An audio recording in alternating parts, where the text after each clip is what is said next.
Alright guys, welcome back to another episode of Chef Andy Plays Minecraft with me, yours truly, the one, the only, Chef Andy. The only chef on YouTube, serving up good gameplay. And today, we're going to start a new series. I'm going to call it survival testing, I guess. I'm doing some tutorial. It's going to be survival tutorial guides on how to do stuff in survival. Of course, I'm here in creative, but it's going to be geared towards a survival element. So I see a lot of great tutorials where they only cover the creative spectrum of things, and I'm going to focus mainly on not only design and how to teach you how to do stuff, but what's practical for survival, right? Nothing out of the ordinary, like always having your villager turn into a zombie. Yeah, today we're going to be doing zombie villager testing on normal mode, so there will be a 50% chance. And just to prove to you, the difficulty is on normal. It's not on hard to get always a zombie. It's normal. It'll be a 50% chance, and I'm going to show you a few things that you may not know that I've learned from both reading the wiki, the Mine Wiki, the official wiki of Minecraft, and also watching pros play just as much as I like to play myself. And hopefully this tutorial brings some insight to you guys and gives you knowledge, because knowledge is power, and the more you know, the more you can grow. So I'm going to be going through what I know and showing it off to you in this tutorial. So let's get started. First thing we need to do is we need to find ourselves a zombie, right? But not just any old zombie is what we're looking for. So like, here's the part that in survival, right? This is going to take a while in survival. You will not find this zombie very quickly. If you do, you're lucky. But if you find him in survival, you found the golden zombie. It is a zombie who is able to pick up items, right? These are special zombies. Not every zombie can do what they do. These zombies can carry items. They can wear armor and headgear. Sometimes they spawn with it. Other times they're just a regular looking zombie that has the ability to carry items or wear items. Not every zombie can do this, apparently, according to Scal85. When he was playing in their server, he was explaining how not I believe DocM77 was also going through this stuff, and it's important that you find yourself a zombie that can carry items. Can you pick that up? No, you can't, because we're going to give him a sharpness 5 sword. This is going to increase the effectiveness that he will kill your villager or turn him into a zombie. The higher the damage sword, the better. So I'm going to give him a diamond sharpness 5 sword, which what I know of to be the most strongest sword with the most strongest enchantment. And again, it's a realistic enchantment. It is a survival based enchantment. So right now I'm going to teach you a simple and easy way to get one of these zombies. To get one of these zombies in your world in survival, right? Because you can't just use a spawn egg. You just need to make what they call a simple mob spawner, right? And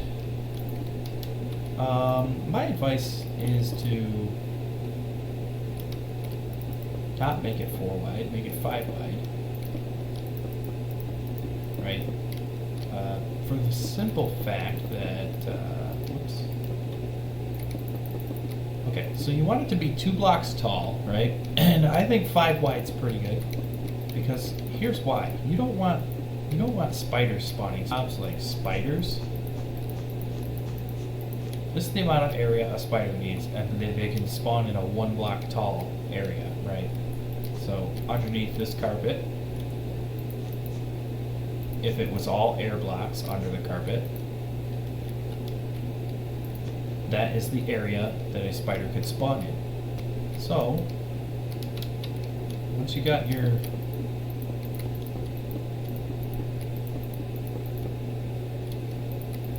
And you don't have to fill in all these blocks. Like again, I suggest that I recommend you build this like in the side of a cliff or something. If you're just looking for a zombie and you just really need spawning space, right? And then you want to like block up all the light that can get in, right? So these are completely dark in here. Now, mobs won't spawn if you're within 20 blocks of them, so let's go way over here, right? Then the mobs will be able to spawn in there. And you just sit and you wait for them to spawn. And every once in a while, go check it.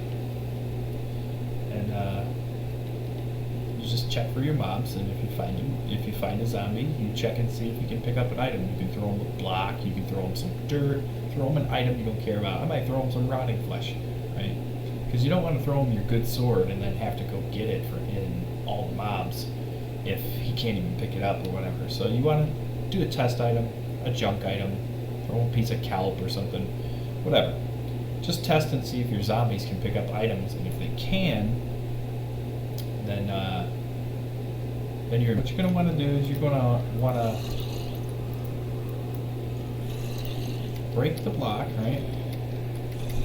And we got zombies and we got skeletons. So you're going to want to deal with your skeletons. And one way to do that is to shoot them from a distance. Oh, we got a baby. Oh, yeah. See. All the skeletons are dead. Let's see if anybody picks up an item.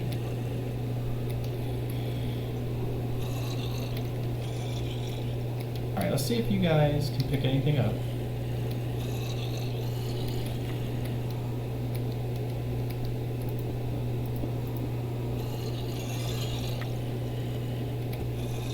See how rare they are, guys?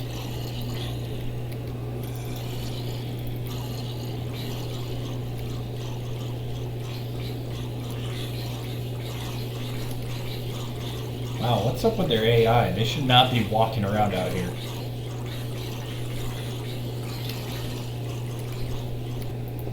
So another thing you're going to want to do is get yourself a villager breeder. Now, in this tutorial, I will not be showing anyone how to build a villager breeder, as there are many tutorials out there. I will put a few in the links in the comments below, in the description. I used the tutorial from Nembom. I think it's probably the best and most efficient breeder, and he explains a lot about the breeding mechanics and how breeding works. So I would recommend him, and I'll put his link in the description. But for this video, for this purpose, I am going to be using spawn eggs to simulate a villager breeder. But in creative, you can do that. In survival, you have to build one. I've already built one in my survival world, and it's awesome, and I love it. And I used Nembom's design. But like I said, for this tutorial, I'm just going to do a bunch of villager spawn eggs.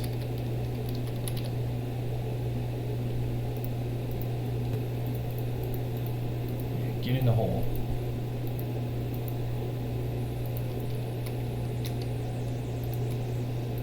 Just going to place them in until they start to cram. Which would mean I have exactly 25. Has to go under the blocks that they're standing next to. So let's go ahead and again, you need a solid block behind your power rail, right?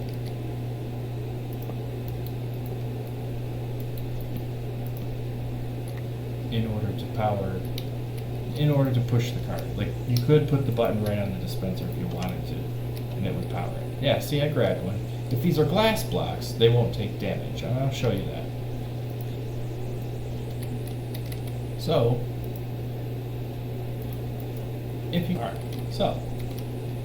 now that you know how to get your villagers out of a 1x1 square, this is the configuration. Glass with rails running under it.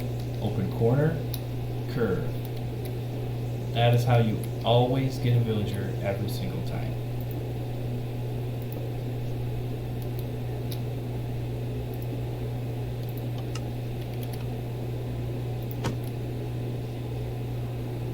% of the time. Did you see that lag spike? It's because of the entities. Let's kill a couple of these guys.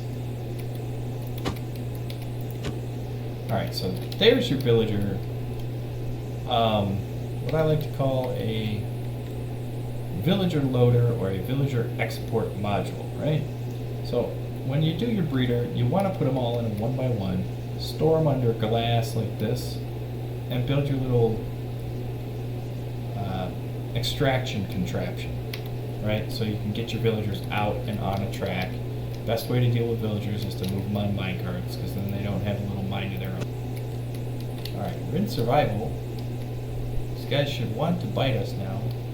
Yep, he's going to bite me. This guy will bite. Now, I'm curious. If I break this rail, will he chase me? You will chase me? He is. Alright, so the rail will keep him in place. Oh, hey, look at that. We just got ourselves a zombie villager. What was that, third try? Alright, that's what we were looking for. Anyway, there is a glitch. If a named villager gets turned into a zombie villager, what the heck is that? Why is he not in the cart? That's another thing that happens. That is another thing that happens when zombie villagers get transformed. They get ejected from the minecart. So what you're going to want to do to build this is you're going to want to build your zombie containment chamber. So you got your zombie. Oh, hey, sounds like I got a zombie villager now.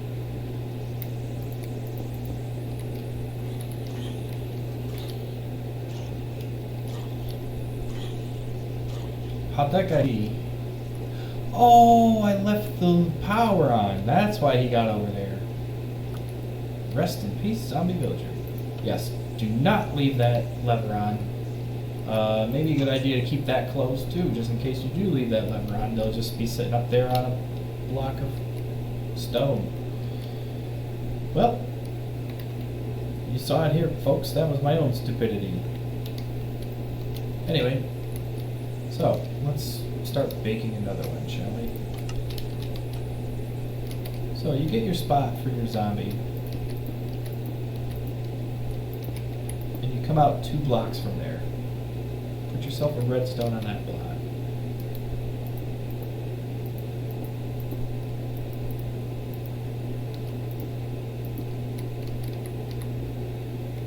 Get 1 powered rail, put it there, and put these rails leading into your purifying chamber or your curing chamber, right?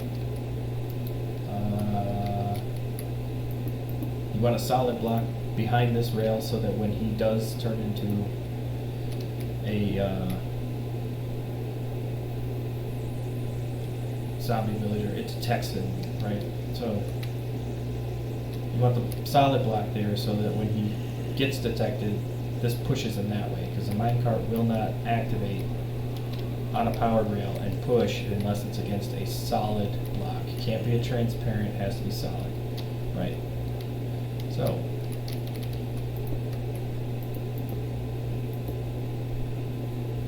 you're obviously going to want your villager to come up here, right? You want a block here. It doesn't have to be solid, it could be glass, but you definitely want a block there so the minecart will hit the block and fall straight down. This is where your string goes.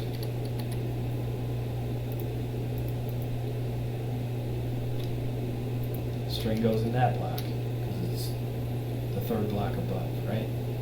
Now you need an observer to observe that string.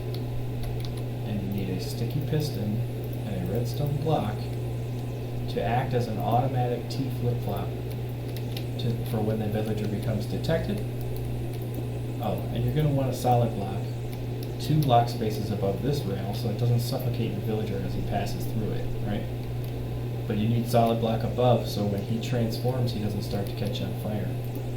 And you need these to be solid blocks above wherever you send him to so that he doesn't catch on fire in the daytime. So it needs to be Alright, so now that's off and he goes in. See, if you leave this closed, you can just drop him in, close that up, potion him.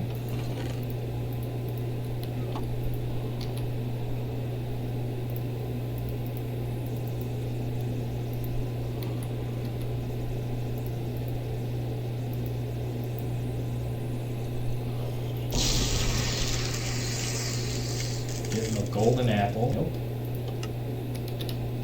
Alright. While he's curing, we got another guy started. We're going to keep that closed. Oh, we don't have stacked minecarts because we have that closed. Keep that closed so you can't accidentally get another villager on top of him, right? Now, so this is the detection apparatus. Then you get your zombie in here however you can, you know. Lure him in, push him in. It doesn't matter to me how you get a zombie in there. If you're an admin, spawn one in. That's completely up to you. But yeah, I mean, that's it. That's how you build this little section right here. You don't have to put all this glass. You just need your automatic detecting T flip-flop based on the 3rd block high string. This redstone dust here will activate the rail when the block comes down. You don't need a repeater. You just use the dust, right?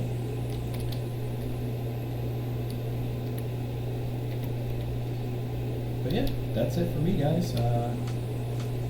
Hope you liked this video. If you did, leave a like. If you're new to the channel, go ahead and subscribe to see more content like this from me, Chef Andy, the one and only, the only chef on YouTube serving up good gameplay, right?